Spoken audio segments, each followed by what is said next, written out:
Okej, dziękujemy za powrót wszystkim. Znowu był problem, bo bateria, może dlatego, że jest zimno, spadła jej moc, już nie działała, jest minus 10 stopni, dlatego może to jest problem. Za chwilę właśnie pójdziemy kupić, to mamy na około 10, 15, 20 minut na jeden temat i znowu dwa tematy i znowu zrobimy przerwę i wtedy będzie już pełna. Okej, to pytanie, czy sztuka może ingerować, może właśnie współpracować ze słyszącymi, niesłyszącymi, ze wszystkimi? Czy sztuka może tutaj być, sztuka, kultura, czy słyszący mogą włączyć głuchych w to, a głusi włączyć w to słyszących? Jak to wygląda?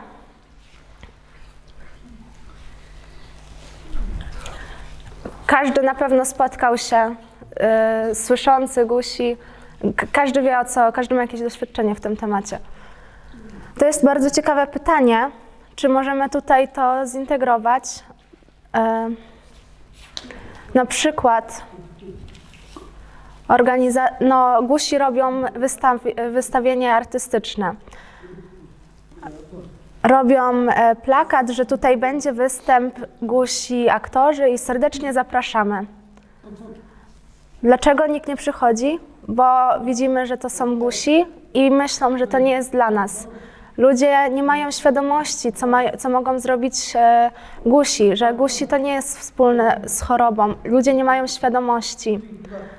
Musimy właśnie tutaj, czy głusi, czy słyszący, muszą wtedy wiedzieć, że mogą iść na te wystawienia. To jest problem. Głusi aktorzy i jeżeli są słyszący aktorzy, to głusi idą, bo oni interesują się sztuką, aż słyszący myślą, że jeżeli głusi, to wtedy się wycofują, troszeczkę się tego boją. To jest tutaj problem kulturowy. Tak samo właśnie tutaj temat edukacji, to też mam doświadczenie w tym temacie.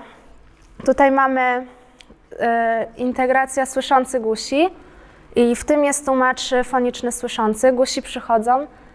Dlaczego nie przychodzą? Bo nie lubią osoby, która... wolą po prostu widzieć osobę, która prowadzi i jest głucha, a nie słysząca. Słyszący mówi i miga, to głusi wtedy czują się tak w środku troszeczkę niewygodnie, nie podoba im się to. Jeżeli ja prowadzę występ i tak dalej, to ludzie pytają, nie boją się wtedy tego, są otwarci. Nasza relacja jest wtedy ważna. Ja dostosowywuję się do takich osób, a tłumacz tego nie robi. To jest ta różnica. Właśnie o to chodzi. Tak. I też druga sprawa. Na przykład ja pracuję w muzeum jako kurator. Ja obserwuję właśnie tutaj, jak to wygląda. Głusi są różne poziomy. Ja muszę dopasować tutaj poziom i widzę, że poziom jest niski, to muszę troszeczkę inaczej migać. Muszę właśnie migać w ten niższy sposób. Muszę się do tego dopasować. Ten język musi być troszeczkę inny. Jeżeli tutaj jest inny poziom, to też muszę się dostosować na przykład do dzieci. To jest problem. Ja nie jestem właśnie w stanie, że to jest problem. Faktycznie tutaj jest doświadczenie, bo tutaj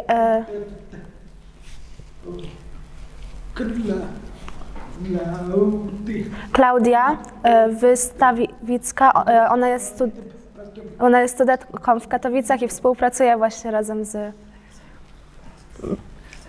Niedawno w sierpniu 2 razy prowadziłam warsztaty, ja razem właśnie z Klaudią, w 3 osoby.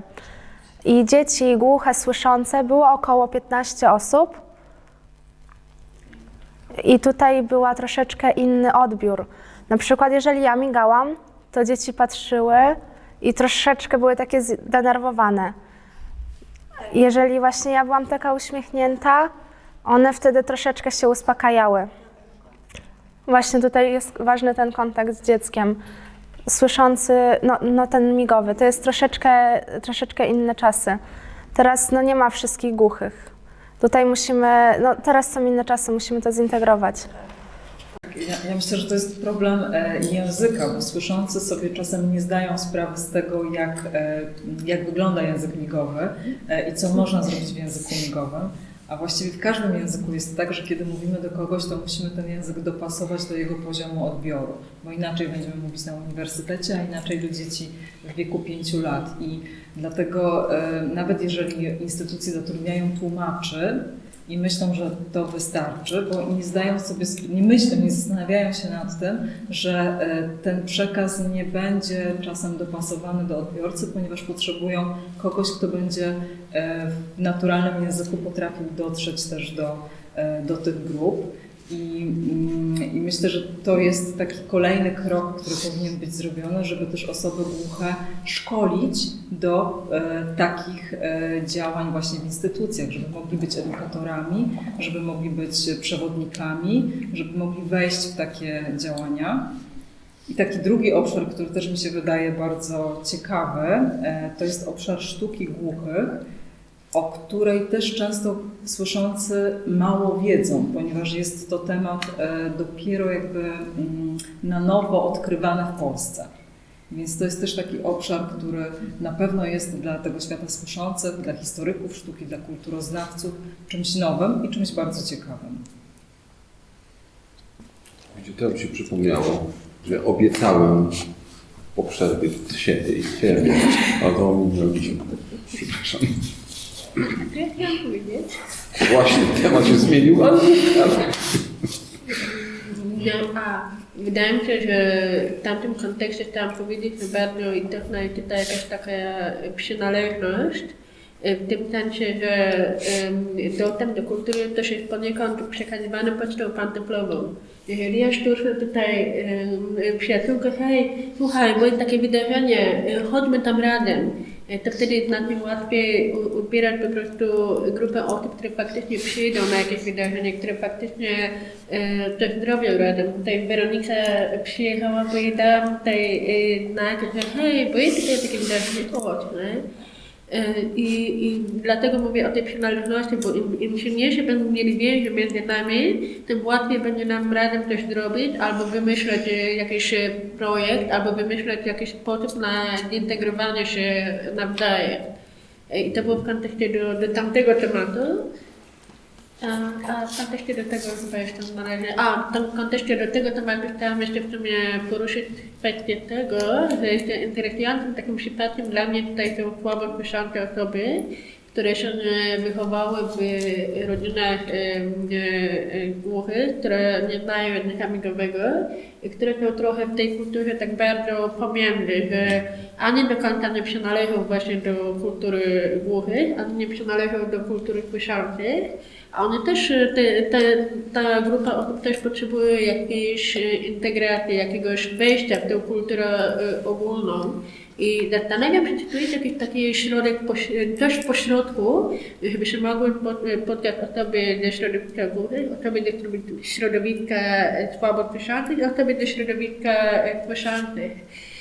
Myślę, że tutaj taką bardzo ważną, takim atutem dzisiaj jest internet, bo to jest na tyle łatwa forma dostępu, że można wykorzystać to do szerzenia jakichś treści związanych z naszymi potrzebami, związanych z naszymi jakimiś trudnościami i że media społecznościowe pod tym względem są jakimś takim atrybutem. Tak kończąc jeszcze, obiecuję też kończę. Kilka lat temu, jak zaczynałam studia na uniwersytecie, to miałam strasznie dużo trudności, żeby się odnaleźć i wytłumaczyć właściwie, kim ja jestem, czego potrzebuję. Razem z koleżankami, które też były słabosłyszące, które znalazłam przypadkiem na tym uniwersytecie, zaczęłyśmy tworzyć własne treści, zaczęłyśmy robić burzę mózgu i ja to rysowałam w postaci komiksów. Te komiksy puszczałam po prostu w sieci i udostępniałam po moich znajomych, albo pokazywałam moim koleżankom, kolegom ze studiów. To zaczęło działać, bo to było śmieszne, to było jakieś bardzo takie krótkie, że właściwie wystarczyło powiedzieć, okiem przewijać dalej, bo wiadomo jak media działają, ale to działało. I myślę sobie, że być może właśnie gdybyśmy mieli więcej osób, które tworzą właśnie tego typu treści, to być może też byłoby nam łatwiej wejść w tą kulturę i się wymieszać trochę, że tak powiem. Dziękuję. Trochę odbiegając od głównego pytania, ale myślę, że gdzieś tam dopełniając je, mi zawsze na przykład będąc w szkole podstawowej, gdzie uczymy się języku polskim, brakowało tego, że tak, mówimy o gwarach z różnych rejonów Polski, które są jakby pewnym rodzajem języka polskiego, a sobie myślę, dlaczego w takim razie nie mówimy o również języku, który występuje na terenie Polski, który jest tak naprawdę, nie mówię, że tym samym, ale jakimś rodzajem języka, który również tu występuje. I miałam coś takiego, bo w momencie, kiedy na polskim mówimy, że jest na przykład, nie wiem, gwara śląska, to ludzie mają takie, o, ale ciekawe, powiedz coś, ktoś jest ze Śląska, powiedz coś po śląsku, o, a jak to się mówi, a jak to u was jest? I jeśli na przykład na takiej lekcji polskiego ja bym usłyszała, że jest właśnie język migowy, to wtedy, szczególnie jeśli jesteśmy młodsi, jesteśmy bardziej otwarci i pytamy takim, o, to pokaż mi alfabet, wymigaj mi swoje imię, jaki jest jakiś znak, bo u dzieci działa pewna ciekawość świata i jeśli wtedy zadbamy o to, żeby to rozbudzić i pokazać, tak, ktoś jest ze Śląska, ktoś jest z Podkarpacia, zaciąga, ktoś właśnie ma swój znak migowy, to dzieci mają takie, o, fajnie, dowiem się, zapytam. Pięknie, super. Karolina. Ja tak słucham, wasze doświadczenia są bardzo różne. Świat właśnie kultury głuchych, świat słabosłyszący, mam wrażenie, że jest trochę bardziej przezroczysty, bo jeszcze możemy się trochę zaadaptować poprzez słyszenie, więc jeszcze nie mamy takiego wyodrębnionej, silnej tożsamości, że my tak potrzebujemy, bo z jednej strony przybieramy maskę, idziemy do kina, okej, akceptujemy, że nie mamy zawsze napisu, i ja tak się pytam, a co tam było po tym filmie, co tam się działo? I dużo obrazków widziałam, prawda? Także para się tam całuje, prawda, coś tam widzi. No ale to jest najmniejsza kwestia. Ja chcę wrócić do tych naszych korzeni, gdzie stąd się wywodzimy i wrócę do świata edukacji, czyli świat edukacji nieformalnej, co Maria wspomniała o tym, że poprzez komiksy, co ten świat internetu nam przedstawia.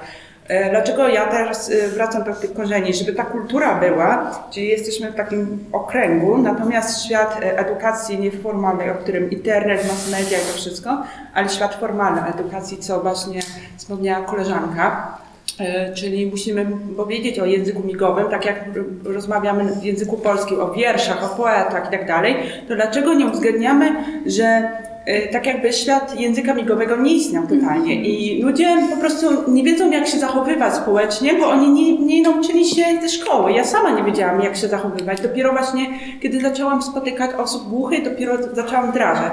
No i ta kultura głuchych też sprawa jest zamknięta, bo właśnie nie sprzyja tam nam edukacja, no bo tam nauczyciele, uczniowie, wszyscy i przez to, że robimy się tak wszyscy odrębnie. Więc jakby myślę sobie, że może do Ministerstwa Edukacji jakąś prośbę, żeby wprowadzić podręczniki do tematu właśnie języka migowego i mamy świetnych specjalistów wśród słabo słyszących głuchych, nauczycieli, ja nie pomijam osoby słyszące. Tak jak koleżanka wspomniała tutaj w przypadku języka migowego, że nie ma tej ekspresji, no bo nie uczymy tej ekspresji na lekcjach. Co, mam siedzieć 45 minut i patrzeć w sufit?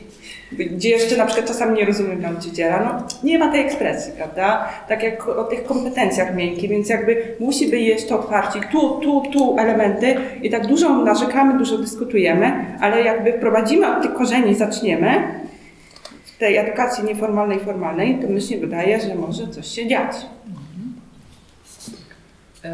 Ja się tutaj zgadzam z Wami jak najbardziej, że język migowy od przedszkola byłby bardzo korzystny dla wszystkich, zarówno dla niesłyszących, jak i dla słyszących, ponieważ dla rozwoju dziecka uczenie się języka migowego jest bardzo dobre, a przy tym buduje od razu ten dialog. I myślę, że też zastanawiałam się, z czego to wynika, że właśnie nigdy się o tym nie mówiło, chociaż dzisiaj w podstawie programowej jest element, są informacje o języku migowym. I myślę, że z tego, że od niedawna tak naprawdę mówimy, czy patrzymy na język migowy pełnoprawnie jako na język i element kultury, bo to jest język, to nie jest alternatywna forma komunikacji. To jest język z punktu widzenia lingwistyki. Natomiast wcześniej tak naprawdę bardzo mało się o tym mówiło i myślę, że teraz to się zmienia i może w taką stronę właśnie od podstaw będzie to kiedyś możliwe, mam nadzieję.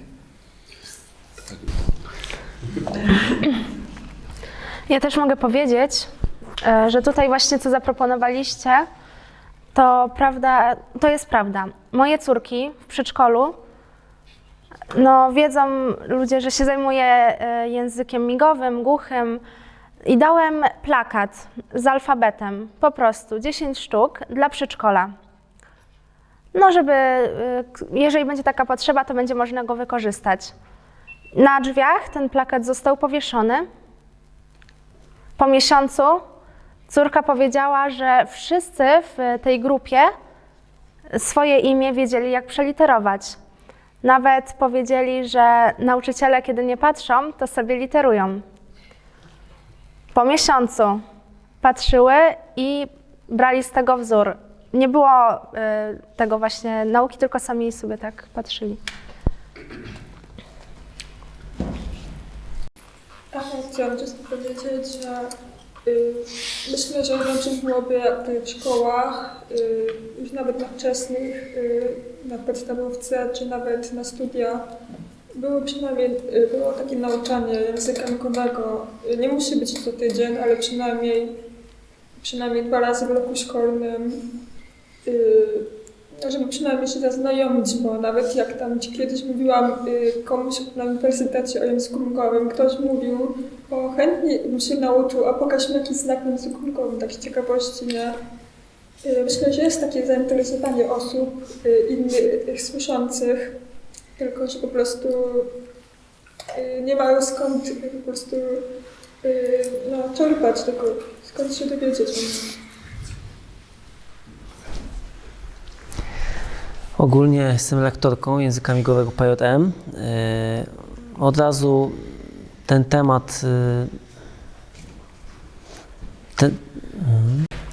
Że 2 razy do roku to jest bardzo mało, żeby dowiedzieć się czegoś o języku.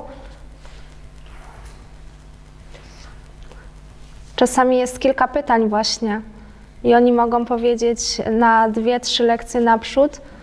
Często mam różne właśnie doświadczenia, dlatego ja uważam, że 2 razy do roku to jest za mało. Lepiej, żeby było więcej, na przykład 5 razy, 10 razy, 10 takich lekcji. Idealny świat, tak. Przepraszam, jeszcze to, co tutaj migała koleżanka, podziwiam to państwo chyba Włochy. Najpierw jest mimika przede wszystkim. Okres roku ćwiczą mimikę, a potem dopiero migowy. I to jest w połączeniu łatwiejsze, bo mimika jest trudniejsza, tak Włosi mają. A w Polsce tego nie ma, tutaj jest odwrotnie. Inne tam mają właśnie, tam jest słońce, inna mimika jest dzięki słońcu, a tutaj jest zimno, ta mimika jest bardziej taka sztywna. Jeszcze coś bym chciała uzupełnić tutaj w połączeniu tego tematu. W polskim języku migowym mimika musi być połączona z migowym. Na przykład jak zapytam w mimice pytanie albo nagle zdziwienie, mimika jest różna w języku polskim i to musi być połączone, a osobno najpierw się mimiki uczyć, a potem migowego, tak żeby tego nie łączyć, no nie, to jest niemożliwe. Jeszcze tak, o braku dostępności 2 razy w roku to jest za mało. Tak myślę, że jak mamy język angielski już co tydzień czy 2 razy w tygodniu, to mi się wydaje, że jako język obcy można nazwać język migowym, prawda? Więc moglibyśmy regularność prowadzić.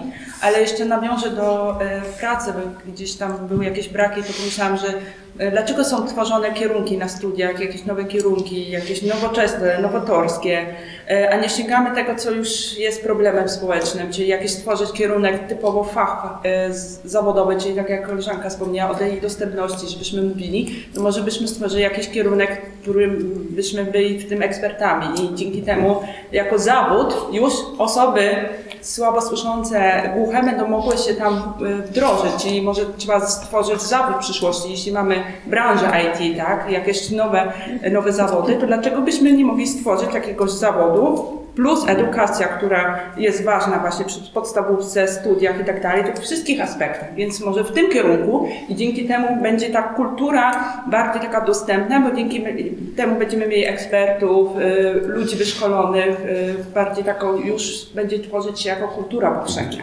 Ja to na przykład widzę w tym kierunku.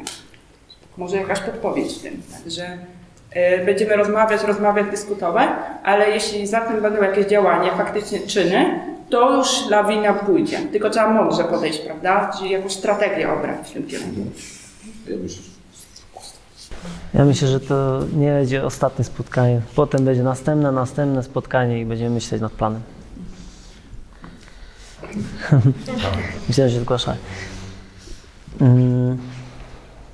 Chciałem zapytać, nie wiem, czy wypada, Weronika, czy chciałabyś opowiedzieć swoje doświadczenie z kulturą masową? Dokładnie co? No, telewizja, świat, biznes, gwiazdy. Chciałabyś opowiedzieć? Jeżeli nie, nie ma problemu. Cóż, jeśli chodzi na przykład o telewizję, Jeżeli chcesz opowiedzieć, to powiedz, jak się czujesz w tym świecie telewizji, w świecie gwiazd, jako słabosłysząca. cóż, jeśli chodzi o telewizję, ale w sensie, że oglądanie programów telewizyjnych, czy... Twój udział w telewizji. No owszem, jak jestem w tym świecie, no jeśli chodzi o słyszenie, to czasami często właściwie mam problemy z czymś usłyszeniem i często muszę o coś dopytywać. No zawsze jest tak, że wszystkim ktoś mówi, na przykład jak ktoś tam prowadzący mówi do wszystkich, oni zrozumieli, ale potem jeszcze jak już skończy mówić, inni już przystępują do działania, ja jeszcze muszę tak upewniać się, czy na pewno dobrze zrozumiałam to i to. Nie wiem, co jeszcze powiedzieć. Pytam dlaczego, bo rozmawiamy tutaj o potrzebie działania, o planowaniu, o własnym towarzystwie, żeby ich zachęcać, a czasami na przykład Weronika, ona pokazuje w całej Polsce, no nie, jak jest w tym. I teraz jak ona się czuje? Czy ona się czuje dobrze, czy ta kultura masowa, ona ją przyjęła, czy jest poza nią? Jak to wygląda? Myślę, że tak pomiędzy, że trochę jestem w tej kulturze słyszących i niesłyszących, ale na przykład wydaje mi się, że fajnym pomysłem byłoby, jakby był taki teatr, w którym nie ma ani języka mówionego, ani języka miganego. Po prostu są emocje, ekspresja, coś przekazywanego, że trzeba się tu myśleć, co tam się dzieje. Ja byłam w takim teatrzyku w Kielcach, który właśnie był taki, że polegał po prostu na pokazywaniu emocji, pracy z ciałem. To był bardzo fajny teatrzyk, bo no, łatwo było po prostu komunikować się z innymi. Chciałam się zapytać Ciebie, czy zastanawiam, jak formułować myśl. Czy miałeś poczucie, że byłaś dobrze przyjęta przez pozostałych uczestników? Czy raczej miałeś wrażenie, że można byłoby jednak popracować jeszcze trochę nad rozumieniem Twoich potrzeb w tej branży? Mogę na przykład powiedzieć o tym, jak było coś takiego, gdy byli na przykład zebrani tam w tym programie, w którym byłam, jurorzy i jedna osoba mówiła po angielsku tylko. Ja właśnie też nie rozumiałam za bardzo angielskiego, ale jednocześnie z głośnika było tłumaczone na język polski. No i szczerze mówiąc, nie rozumiałam ani tego, bo jakoś nie słyszałam dobrze. może byłoby to trudne, ale fajnie był też jakiś ekran z napisami. No w moim przypadku ekran z napisami. Bo jednocześnie jak tak słuchałam, potem się oczywiście dowiedziałam, o co chodziło. I to była krytyka. Ja myślałam, że to jest coś pozytywnego, więc po prostu się uśmiechałam. No cóż. Ja uważam, że w ogóle z twojej strony to była niesamowita odwaga i taka determinacja, bo naprawdę uważam, że dałaś z siebie wszystko, a przy okazji stałaś się też takim wzorem dla wielu osób, które też jakoś nie odnajdują w 100% w kulturze słyszących. Także fajnie, że właśnie takich osób jak ty potrzeba nam tym więcej, bo im więcej będziemy mieli takich wzorców, to tym więcej osób słabo słyszących czy niesłyszących będzie chciało zrobić coś więcej, bo będą myśleli, wow, Weronika była w programie, ja też mogę, nie? I dlatego uważam, że to jest absolutnie fantastyczne. Dziękuję. Jeszcze bym chciała powiedzieć, na przykład myślę, że brakuje też tak od strony tam jakby od środka tej branży też tłumacza. Bo na przykład słyszałam od jednej koleżanki, która kiedyś, kilka lat temu, jest właśnie ona słabo słysząca, ale bardzo słabo słyszy i potrzebuje tłumacza. To niestety jakby poszła, ale bardzo słabo rozumiała. A tłumacz jakby sama po prostu zatrudniła tłumacza, to musiałaby płacić też. A od strony TVN-u niestety jakby nie zapewniali tego. Myślę, że po prostu jeszcze o tym nie wiedzieli i po prostu trzeba mówić o tym, że jest to potrzebne, żeby po prostu również głuche osoby w tym uczestniczyły. Ja też tak mam pytanie, czy to nie było przypadkiem tak, że na samym początku programu, jak był emitowany w telewizji, to nie było tłumacza i dopiero potem się pojawił? Właśnie nie jestem pewna, bo mam wrażenie, że na początku nie było tłumaczenia na język migowy, a potem ze względu na to, że jakoś był jakiś taki feedback, że no jest to potrzebne, zwłaszcza, że tutaj jest reprezentantka w jakiś sposób tej społeczności, mniej lub bardziej oczywiście, nie wiem do końca jak ty się identyfikujesz, ale że no jest taka osoba, która faktycznie tutaj reprezentuje trochę tę społeczność, więc to może wypadałoby jednak, żeby ten temat był. Było coś takiego, czy ja teraz sobie to wymyślam? Właśnie tak, jak mówisz, na początku nie było.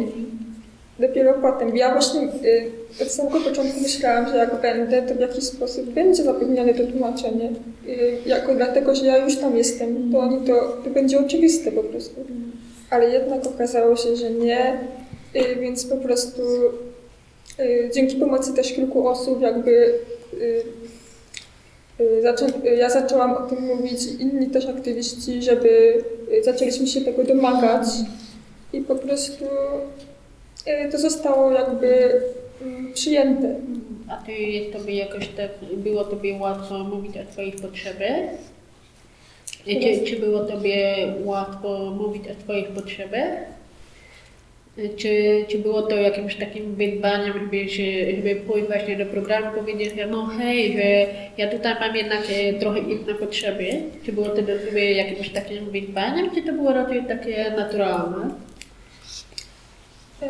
W moim przypadku to ja po prostu zawsze jak czegoś tam potrzebowałam, to zawsze musiałam o coś dopytywać.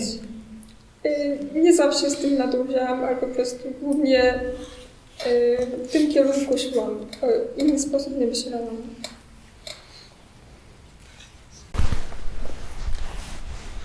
Dziękuję bardzo, Weronika. Wcześniej nie pytałem, czy mogę Ciebie zapytać o tą prywatną sprawę, ale bardzo dziękuję, że opowiedziałaś. Teraz... Jeszcze tylko takie ostatnie pytanie do niej. Przed wejściem do programu, w ogóle jak się tam zapisałaś, czy w formularzu zgłaszałaś swoją potrzebę, nie wiem, języka migowego albo coś takie, czy były, nie wiem, uwagi, dodatkowe informacje, czy coś w tym stylu? Czy to było tylko samo zgłoszenie bez takiej opcji? Bo może warto byłoby medium wspomnieć o takiej dodatkowej rubryce, jakiej mamy potrzebę, nie wiem, coś w tym stylu. Wiesz co, w moim przypadku język migowy też ja w 100% nie umiem, ale też tak samo w 100% nie słyszę. No właśnie, ale chodzi o nawet napisy, wiesz, nie mówię o języku migowym, ale jakieś napisy, pętla indukcyjna, czy tak jak powiedziałaś o takim ekranie z napisami, prawda? Chodzi o taką dodatkową rubryczkę. Czy było w takim formularzu zgłoszeniowym? Szczerze mówiąc, nie pomyślałam o tym, ale już na wstępie, jak wysyłałam im filmik, No. to od razu wspomniałam o tym, że jestem osobą niedosłyszącą.